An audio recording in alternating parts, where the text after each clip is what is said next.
નમસ્કાર, મારું નામ અંજલિ ગોર છે. હું ગુજરાત યુથ કોંગ્રેસની ઉપપ્રમુખ છું. ભારત દેશના વડાપ્રધાન, રાજ્યના પૂર્વ મુખ્યમંત્રી, ગુજરાતના પનોતા પુત્ર 2014 લોકસભા પહેલા પોતાનો પ્રચાર કરી રહ્યા હતા. 2 કરોડ યુવાનો को रोजगार देंगे. માનનીય સાહેબ શ્રી છેલ્લા 27 વર્ષથી વધુ સમયકાળ દરમિયાન થઈ ગયો ભારતીય જનતા પાર્ટીનું શાસન આપના જે રાજ્યમાં મનગમતા રાજ્યમાં છે અને અમારા જિલ્લાની કેવી કમનસીબી કે અહીં અમારા ગામડાનો છેવાડાનો દીકરો એ બની પછમ હોય, અબડાસા હોય, લખપત હોય, રાપર હોય કે માંડવી મુંદ્રા હોય, અમારું બાળક વિદ્યાર્થી અત્યારે શિક્ષકો વગરનું છે.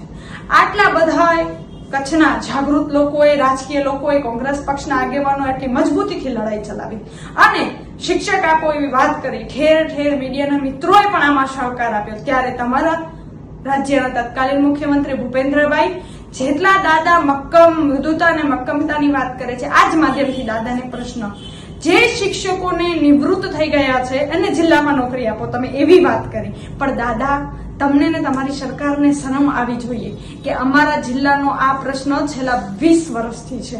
જે શિક્ષકો અમારા પાસેથી નિવૃત્ત થઈને ગયા છે એ શિક્ષકો હવે અમારા જિલ્લાના બાળકોને ભણાવશે. તમારા ધારાસભ્યો 6 અને એક સાંસદ તમારી ચેમ્બરમાં આવીને એવી વાતો કરે કે નહીં, કચ્છને પ્રાધાન્ય આપવું પડે. એમની સામે, આ 6 ધારાસભ્યોની સામે કચ્છની દીકરી તરીકે હવે પ્રશ્ન છે. સાહેબ, તમારી સરકાર કે તમારા તત્કાલીન મુખ્યમંત્રીથી કચ્છને એક પણ શિક્ષક નથી મળ્યો. તમારે લોકોએ તો ચેમ્બરમાં જયા કરતા તમારી નેમાલી નેતાગીરી છોડીને ઘરે બેસી જવું જોઈએ. કારણ કે આજે કચ્છનો વિદ્યાર્થી શિક્ષકની જગ્યાએ તો પોતાની રીતે ભણે છે.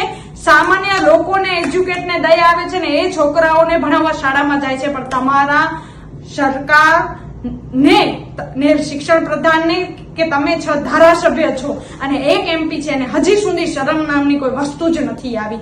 ગુજરાતની અંદર 55,000 થી વધુ ટેટ અને ટાટની પાસ કરેલા પરીક્ષાર્થીઓની સંખ્યા છે. કચ્છમાં આવા 8,000 થી વધુ વિદ્યાર્થીઓ છે. એની સામે કચ્છમાં 4,000 શિક્ષકોની ઘટ છે. અમારા જિલ્લાના યુવાનોને પણ પ્રાધાન્ય નથી આપ્યું. આખા ગુજરાતના યુવાનોને પણ પ્રાધાન્ય નથી આપ્યું. યુવાનોને રોજગાર આપવાની વાત તમારી પોકળ છે. ગુજરાતને શિક્ષણ આપવાની વાત પોકળ છે.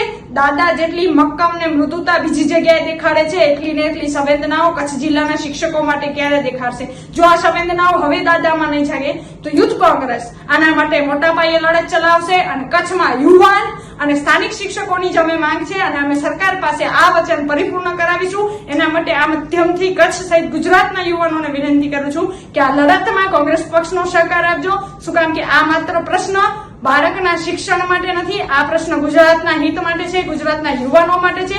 જેટલું ગુજરાતનું ભવિષ્ય બની રહ્યું છે એના માટે છે. જય જય ગરવી ગુજરાત, જય કોંગ્રેસ.